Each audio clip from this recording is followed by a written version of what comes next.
Hey guys, it's me, Athena. Welcome back to Wicked Recovery. On this channel, we have a weekly meditation during which I pull a card out of my yoga wisdom cards.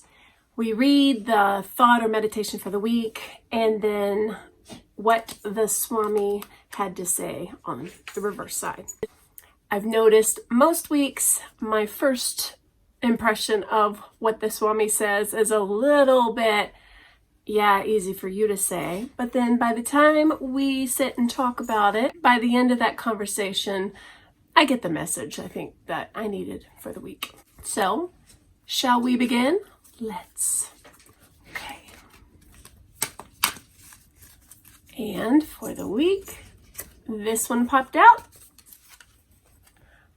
As always, I'll let you do the honors first. My puppy is being extra noisy. By the way, he had to have his little, he had to get fixed / broken. So he's living life in a cone, not loving it. Okay, let's dive in.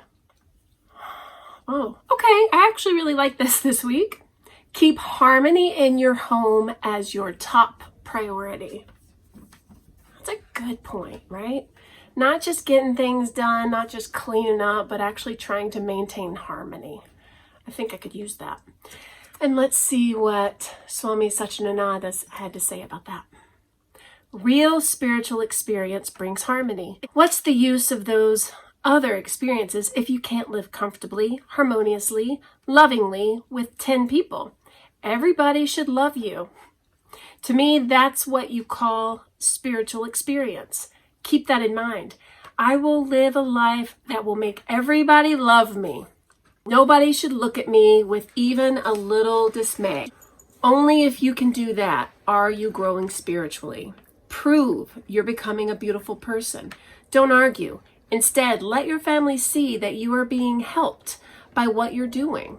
Prove the benefit of your practice by your own example.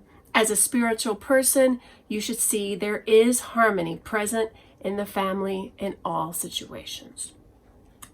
Okay. What do you get from that? I don't feel like our goal is to go around getting people to love us. I don't agree with that. But what I do think he might be saying in that message is live a life that is good and harmonious and one in which people can't help but love you. Again, I don't want to personally measure my success on what other people think of me, but I will say if my presence, if my life brings peace or understanding or inspiration to someone else, that is a life well lived. I don't measure my worth on what other people say or think about me. But when I do bring, again, peace, happiness, joy, understanding, when I am able to bring that or help someone find that, that is very rewarding. Now, I think the message I'm going to take away from this, though, is prioritize harmony. After being stuck in the house since March, hardly ever going anywhere ever, the house is a bit cluttered and stressful sometimes. I feel like I butt heads a lot with my kid. He's 11 now. He's getting a little bit of that preteen angst stuff happening. He has become one with the inner sloth. I do feel like I'm always kind of after him saying, why did you leave this here? Nobody's gonna, I don't get paid. You know, that whole thing. I'm not the maid kind of stuff. Stuff I grew up hearing. But I think if I could bring harmony, and I do not mean clean up his messes, but teach him how to be a good man by role modeling, teaching by example, being gentle with them, trying to keep it harmonious. I mean, this is where we're stuck. It's important. This is a peaceful place, right?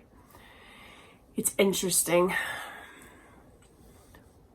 When you are in the same space all the time, it's easy sometimes to not be able to see any specialness about it. I don't know. I was thinking about that this morning before I even got out of bed. I'm not going to do this because it would be too physically difficult, but sometimes I feel like moving the furniture around in this room, you know? I mean, some things like these built-in cabinets, I mean, they don't go anywhere. But, you know, flipping my bed where it's on this side and this is over there. I don't know. There's no real need to do that. It'd be a big old pain, but it would be kind of cool to refresh this space and make it feel like a new space. And plus, if I had to do that, if I did that, it would require a lot of cleaning, which would be great. I do believe harmony is felt more when an area is clear. I've always believed and noticed that the cluttered chaos reflects inside me. When I'm in a chaotic, stressful looking house, it is exactly how I feel on the inside. Anytime I've ever really cleaned this place, like hardcore clean, like the queen is coming over, man, I love it. I go a while for just sashaying through the place, loving it. It feels like a new place when it's that fresh. So, I don't know. Coming back to the beginning, trying to keep your home or even your inner self, your mind, harmonious is important, and prioritizing that. Not reacting, not having that knee-jerk reaction, but actually pausing, take a beat, take a breath. Harmony. Yeah. Well, that's the goal for the week coming up. Let me know what your thoughts are. What do you think about this kind of thing? Do you see it in your own life? How will you bring more harmony to your week? Thank you as always for watching. I love you. Please see links below, and I'll talk to you next week, guys. Peace.